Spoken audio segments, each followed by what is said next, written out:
Everyone remembers the smile, that effortless, unhurried smile, the one that arrived a half second before the joke landed, the one that told 30 million people sitting in their living rooms that everything was fine, that the night was safe, that Johnny was here. For 3 decades, he was the last voice America heard before sleep. Not a broadcaster, not a celebrity, something closer to a fixture, as dependable and familiar as the lamp on the nightstand. But here is what the smile never showed you.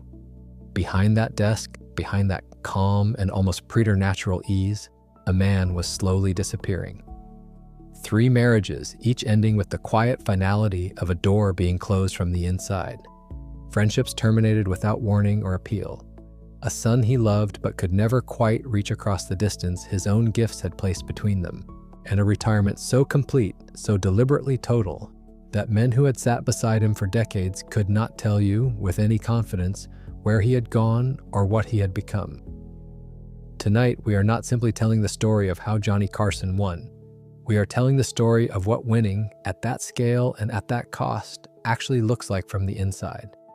And before we are finished, you will understand something about the golden age of American television that the highlight reels have always left out.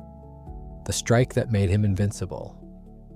It is easy, from this distance, to forget how completely the networks once controlled American television. In the early 1960s, a broadcast network was not merely a business, it was an institution. As permanent and immovable as any government agency, as confident in its own authority as anything the entertainment industry had ever produced.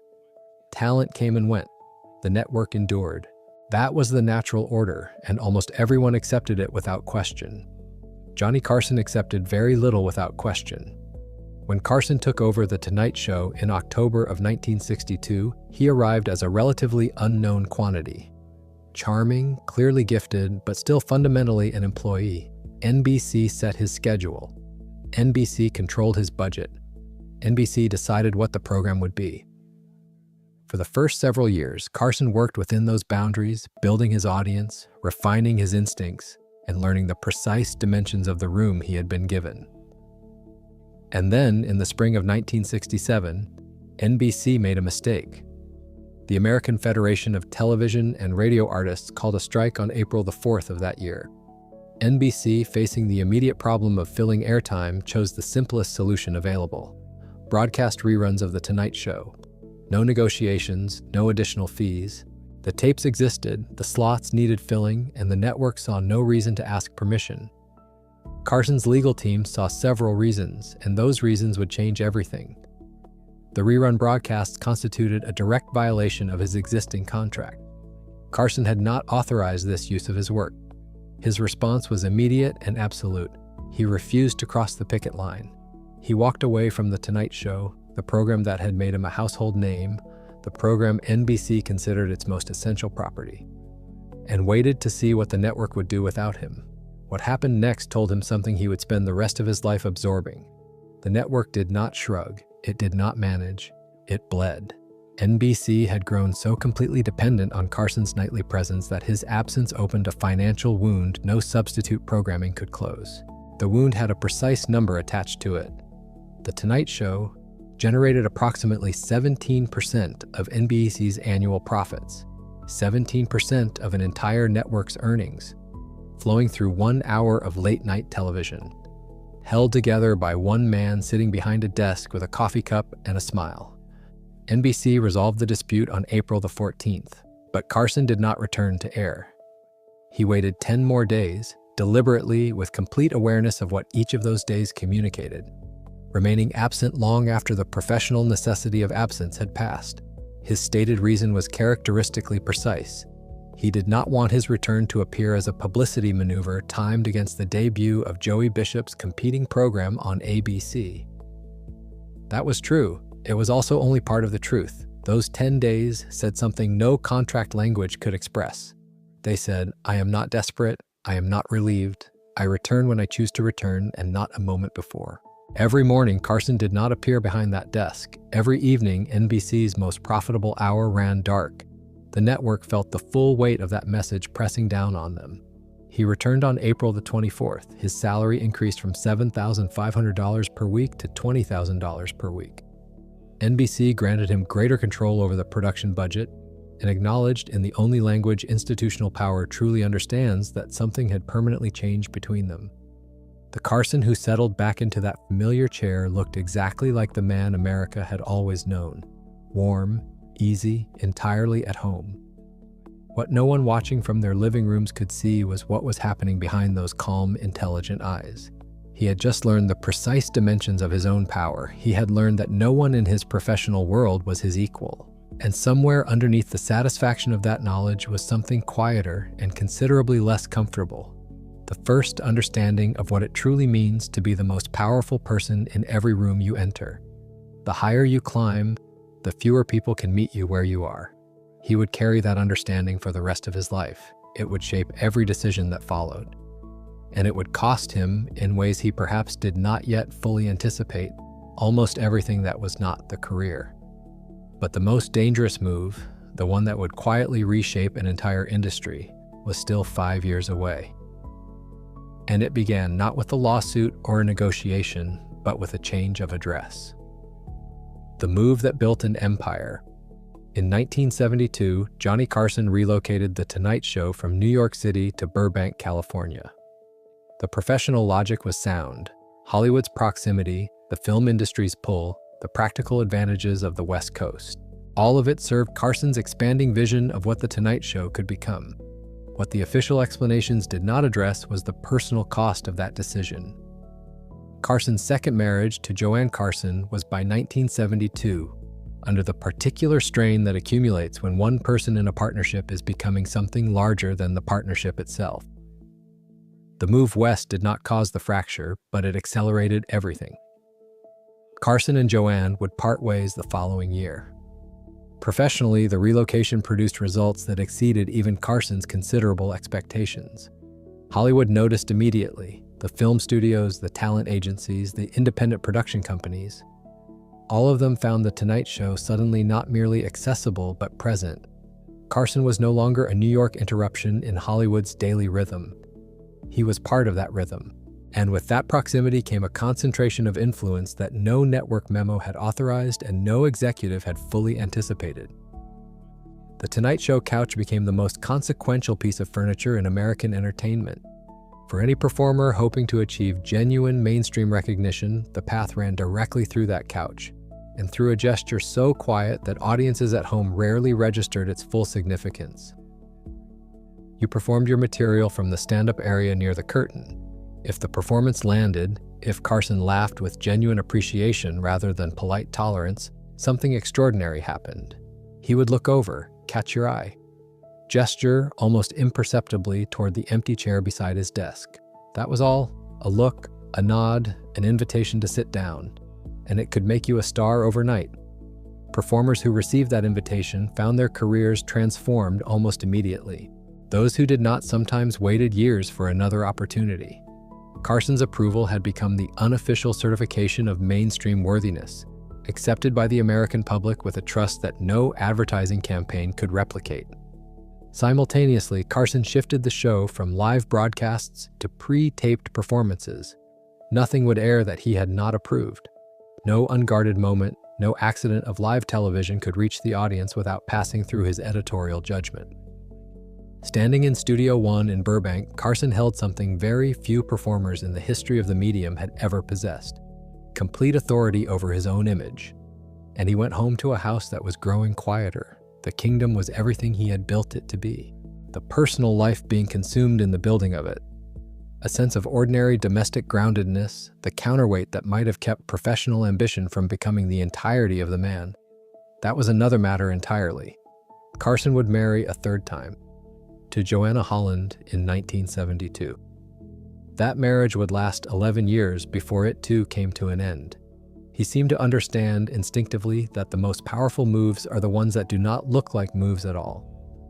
What he perhaps understood less clearly was that the same precision applied to professional decisions does not translate naturally into the messier, less controllable territory of love. The empire was complete.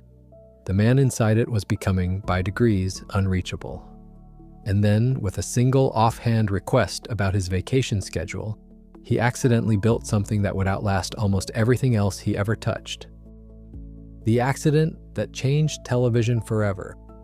In 1974, Johnny Carson made a request so unremarkable that the NBC executive who received it probably gave it no more than 60 seconds of consideration. Carson wanted the network to stop airing Tonight Show reruns on weekend nights. A routine adjustment, nothing more. NBC agreed without ceremony, and in agreeing, accidentally created one of the most enduring entertainment franchises in American history. But before we arrive at what NBC accidentally built, it is worth pausing on the request itself. Carson, by 1974, was asking for more time away from the show with increasing frequency. More vacation, more distance from the desk, the curtain, the studio lights, the relentless nightly ritual of being Johnny Carson for an audience of millions. The man who had fought so hard to own the chair was spending considerable energy arranging to be away from it.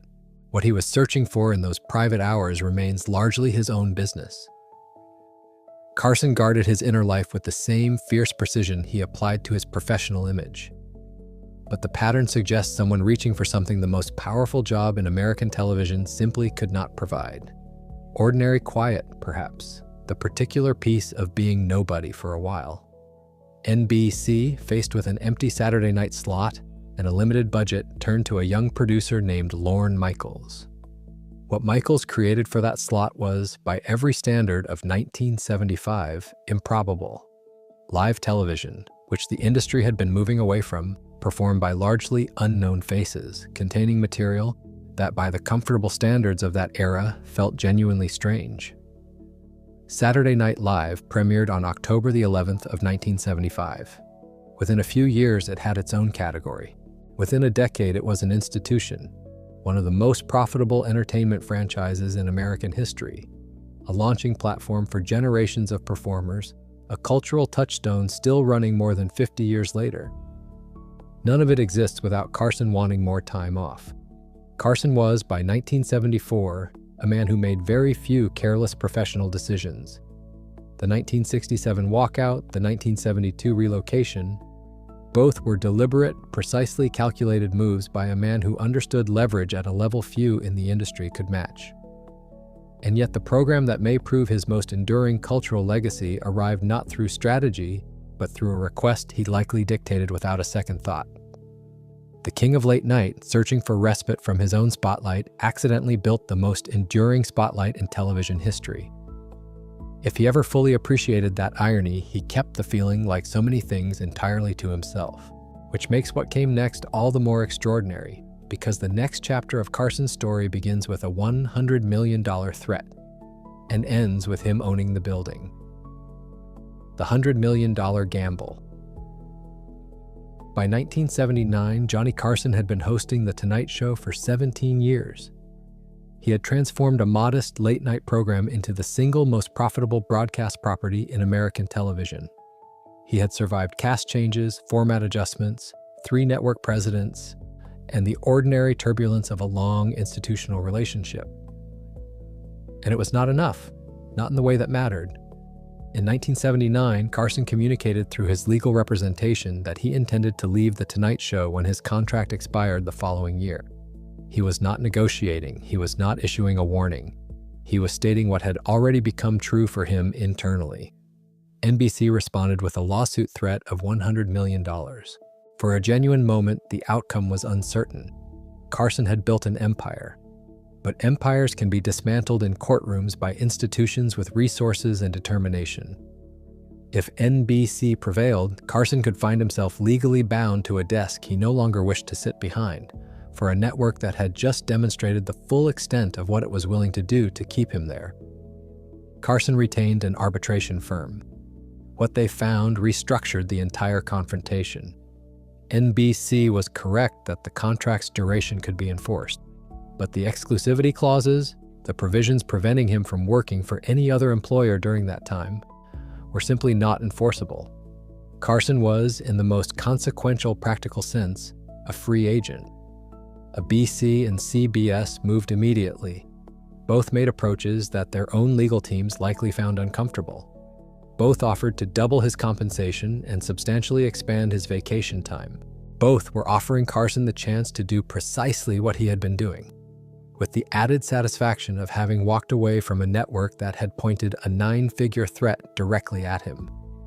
Carson listened. He consulted Lew Wasserman, the most respected strategic mind in Hollywood, whose counsel was direct: audiences build habits, and asking them to abandon those habits is a gamble that rarely pays. Carson accepted that wisdom and stayed at NBC, but on terms entirely of his own construction. The Tonight Show was shortened from 90 minutes to 60, 30 fewer minutes of nightly performance with no reduction in compensation or influence. And, the detail that would matter longest, Carson formed his own production company, Carson Productions, later reorganized as Carson Entertainment Group. Through this entity, he acquired legal ownership of the Tonight Show broadcast tapes from 1972 onward. Every program, every monologue, every interview, everything captured on tape from the year he moved to California now belonged not to NBC, but to Carson himself. He would control what could be seen, what could be licensed, what could be preserved or withheld, long after the network had moved on to other concerns entirely. NBC had aimed a $100 million weapon at him. He had walked away owning the building. The victory was complete, and sitting quietly inside it was a question the record cannot help but raise. Carson had restructured the arrangement, reduced his hours, expanded his ownership, and extracted every available concession. He had won everything that could be won. Was he happier? The answer, based on what followed, appears to be not entirely, because the next battle Carson chose to fight was one that virtually no one around him understood: a legal confrontation over 3 words and a portable toilet company in Michigan. And the reason he fought it with such ferocity reveals more about who he truly was than any of the victories that came before. Here's Johnny. The fight for his name. Carson had won the biggest professional battle of his career. He had secured his finances, his schedule, his legacy, and his freedom. And now, with all of that settled, he turned his attention to a battle that seemed, to virtually everyone observing it, almost comically beneath him. But understanding why Carson pursued it with such determination reveals something the contract wars and the relocation never quite exposed. In 1976, a businessman in Michigan named his portable toilet company, Here's Johnny Portable Toilets Incorporated. The reference was entirely deliberate. The 3 words Ed McMahon delivered each evening as the curtain parted and Carson emerged, the sound of his arrival for 30 years, borrowed now to sell portable sanitation equipment. Those who knew Carson well understood immediately that this would not pass without a response. He had never formally registered Here's Johnny as a trademark. The phrase had evolved organically from the program's nightly routine. But what Carson had done was license it with care. A chain of restaurants and a successful line of men's clothing both carried the Here's Johnny identity with his full authorization. The Michigan company had sought no authorization whatsoever. It had simply taken the most recognizable introduction in American television and attached it to a product Carson found genuinely offensive as a vehicle for his identity. He filed suit for unfair competition and invasion of his commercial rights. The district court dismissed the case.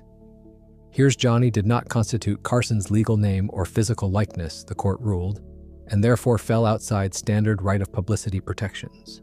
The phrase was simply a phrase, Carson appealed.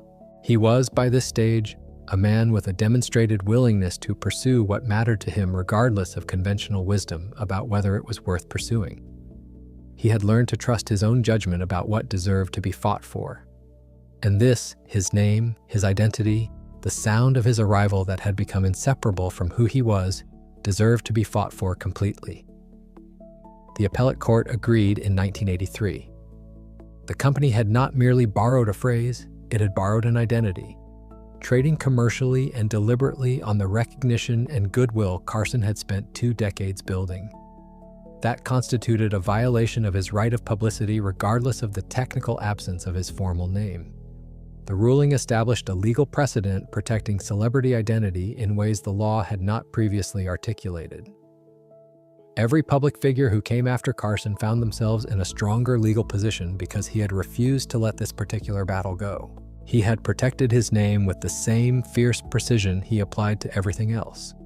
What he could not protect, what no court could adjudicate, and no legal strategy could prevent, was what came next. The betrayal that would cost him the closest thing he had ever built to genuine trust inside the entertainment industry. And the absolute, irreversible response that revealed, more clearly than any negotiation ever had, exactly what lay underneath all that precision and all that control. The names he never forgave.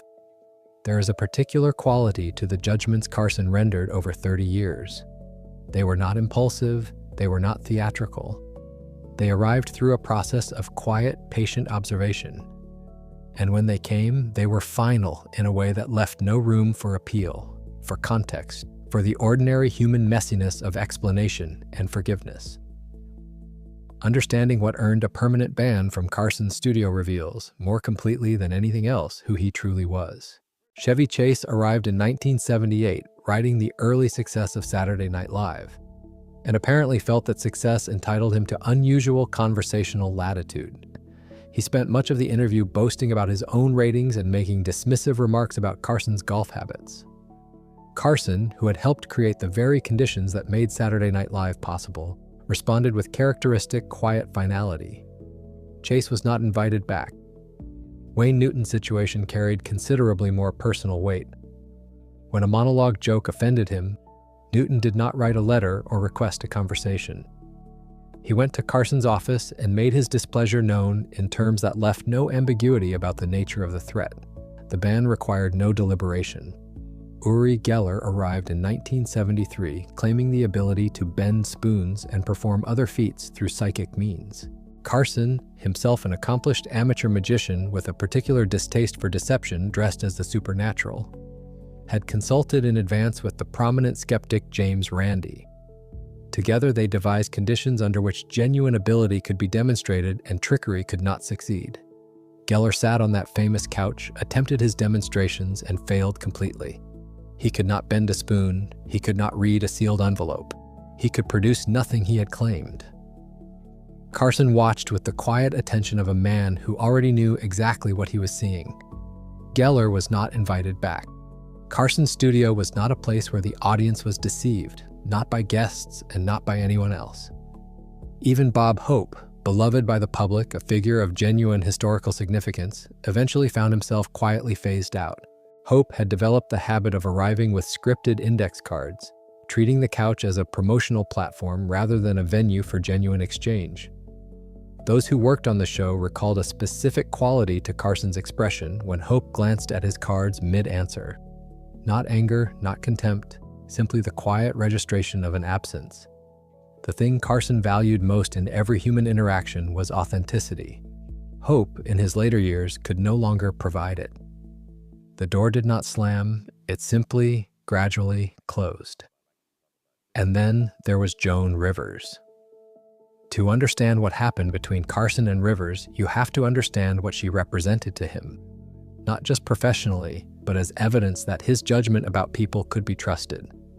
By 1983, Rivers had become his most trusted guest host, the comedian he had championed longest and most publicly, the performer he placed in his own chair when he was away. She had built her career substantially on the platform he provided, acknowledging this publicly with what appeared to be genuine, uncomplicated gratitude. The relationship carried the weight of real mentorship, of Carson having seen something in Rivers early, invested in it, and been proven correct. That kind of relationship for Carson was not merely professional, it was one of the few genuinely personal connections he permitted himself within the industry. And it was therefore the one whose loss would be most complete. In 1986, Fox Television offered Rivers $10 million to host her own late-night program. It was an extraordinary opportunity, the chance to step from the guest chair into the host position she had occupied in shadow for years. Rivers wanted it enough that she was afraid revealing the negotiations to Carson might cause the deal to collapse before it could be finalized. The television industry was a small world, and Carson's influence was considerable. She said nothing. She protected the negotiation. When the story leaked to the press, Carson learned about the competing program from sources other than Rivers herself. He called her, she began to explain, he listened for a few seconds, and then quietly he set down the phone. He never spoke to Joan Rivers again. Not once, not in a hallway at an industry event. not through intermediaries, not for the remaining 19 years of his life. The ban was total and immediate. Rivers was permanently excluded from The Tonight Show. Her Fox program launched and struggled and was canceled within its first year. And then came a loss that no professional calculation had prepared anyone for. Edgar Rosenberg, her husband and producing partner, the person closest to her in the world, took his own life 3 months after the program's cancellation. Rivers would carry that grief for the rest of her career. In her comedy, in the particular quality of resilience that develops in people who have survived something that should not have been survivable. The door to The Tonight Show remained closed. Jay Leno, who succeeded Carson in 1992, upheld the ban out of institutional loyalty. It stood for 28 years. Joan Rivers returned to The Tonight Show in 2014 under Jimmy Fallon just months before her own passing. The reunion was warm and generous and arrived so much later than it should have that warmth alone could not fully address the years of distance. Carson's position had a coherent internal logic. He had given Rivers a platform, a career, and his trust, and she had chosen, in his judgment, to protect a business negotiation over the relationship that made that negotiation possible. For Carson, betrayal was not a matter of degree or circumstance or explanation, it was categorical. You belonged to the circle of people he trusted, or you did not. There was no path back once the door closed, whether that absolutism was integrity or its shadow. Whether it was the same quality that made him extraordinary operating at its most costly, is a question reasonable people will answer differently.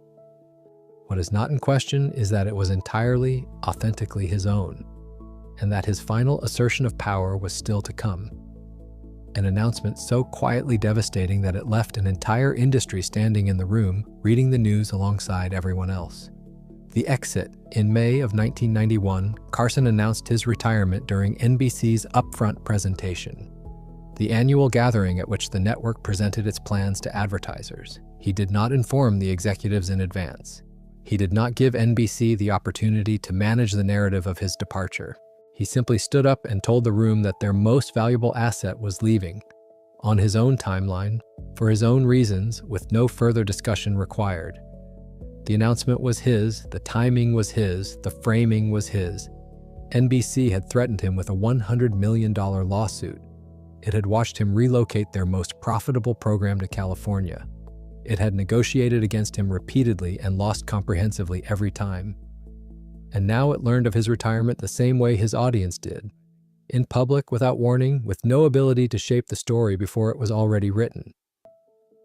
Carson had made his preference for David Letterman as successor clear through the appropriate channels.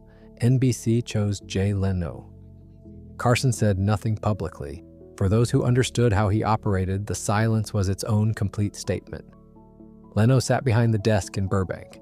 The tapes, every broadcast from 1972 onward, every monologue and interview, an extraordinary moment Carson had produced over 2 decades, belonged to Carson himself, locked away by the man who had built them and never particularly inclined to share. He retired into a privacy so genuine it amounted to disappearance. The man who had been the most public presence in American living rooms for 30 years became, by degrees, simply absent. Friends who had worked alongside him for years lost touch. Industry colleagues stopped receiving calls. The phone, which had once connected him to everyone, now rang largely unanswered. He took up fly fishing. He wrote jokes he did not share. He lived, by most accounts, with a completeness of withdrawal that suggested not someone resting, but someone finally done performing. Done not just for cameras, but for people. His 3rd marriage had ended in 1983. His 4th, to Alexis Moss in 1987, brought him a companionship he seemed genuinely to value, and she remained beside him through the years of silence that followed retirement. His son Rick, who had grown up with a father more legend than presence, maintained a relationship complicated by the same qualities that made Carson extraordinary to everyone else. The precision, the self-containment, the particular loneliness that lives inside people who can perform intimacy for millions but find it genuinely difficult in a kitchen or a living room. Rick Carson lost his life in a hiking accident in 1991, just months before his father's retirement announcement. The loss was enormous and largely private. Carson did not process grief in public. He processed it the way he processed everything, internally, completely, and in a language only he fully spoke. When Carson passed away in January of 2005, many of his oldest industry acquaintances said they had not known he was unwell. He had not told them. He managed his exit from life with the same absolute control he had applied to every other exit, a small private service. No farewell tour, no retrospective interviews, no final wave to the audience that had watched him for 30 years. The chair sat empty. The tapes remained his. What the throne cost Johnny Carson hosted The Tonight Show for 30 years. He increased his salary by walking away during a labor strike and waiting 10 deliberate days after winning before returning. He relocated an industry by changing his address. He accidentally created Saturday Night Live by asking for more vacation from a life he was not entirely sure he wanted. He outmaneuvered a $100 million lawsuit by understanding his own contract better than the network that wrote it. He protected his name in federal court with the same stubbornness he applied to everything that mattered to him. And he announced his retirement in public without warning, leaving the network that had employed him for 30 years to read the news alongside everyone else. 3 marriages, a son whose relationship with his father was complicated by the same qualities that made Carson extraordinary in public. Friends and colleagues who learned, sometimes suddenly and sometimes gradually, that the circle of his trust had boundaries that could not be argued or explained away. A retirement so private it became invisible. An ending managed with such precision that most people who had known him professionally found out the same way strangers did. America thought it knew him. It knew the performance, the desk, the monologue, the warmth, the easy laugh that made 30 years of late nights feel like something to look forward to. The man behind the performance was something rarer and more complicated than that ease ever revealed. He was not simply a host. He was an architect of his career, of his industry, of legal frameworks that protected creative people long after his name faded from the schedule. The warmth was genuine. The talent was extraordinary, and underneath both of them, steady and finally immovable, was a precision that never bent, never softened, and never allowed anyone else the final word. The question that remains, the one Carson himself never publicly answered and perhaps never fully answered privately, is whether the life that precision built was the life he wanted or simply the only life he knew how to live. And so the curtain falls. Not with a dramatic flourish, but with a quiet confidence that defined everything Johnny Carson ever did. For 30 years, he sat behind that desk and made America feel at home. He made it look effortless, and that perhaps was his greatest performance of all. Because now you know what was underneath the ease, the discipline, the strategy, the absolute refusal to let anyone else hold the pen when his story was being written, and the cost of all of it paid in the currency of marriages and friendships, and a privacy that by the end became indistinguishable from solitude. That is what the golden age of American television gave us again and again. Men and women of extraordinary talent, who were also, in ways the cameras never fully captured, extraordinary human beings. Complicated, driven, and far more fascinating than the carefully polished images they presented to the world each evening. If this story meant something to you, please like, subscribe, and share it with someone who spent their evenings with Johnny Carson. These memories are worth passing along, and the stories behind them are worth knowing. The golden age is never really gone.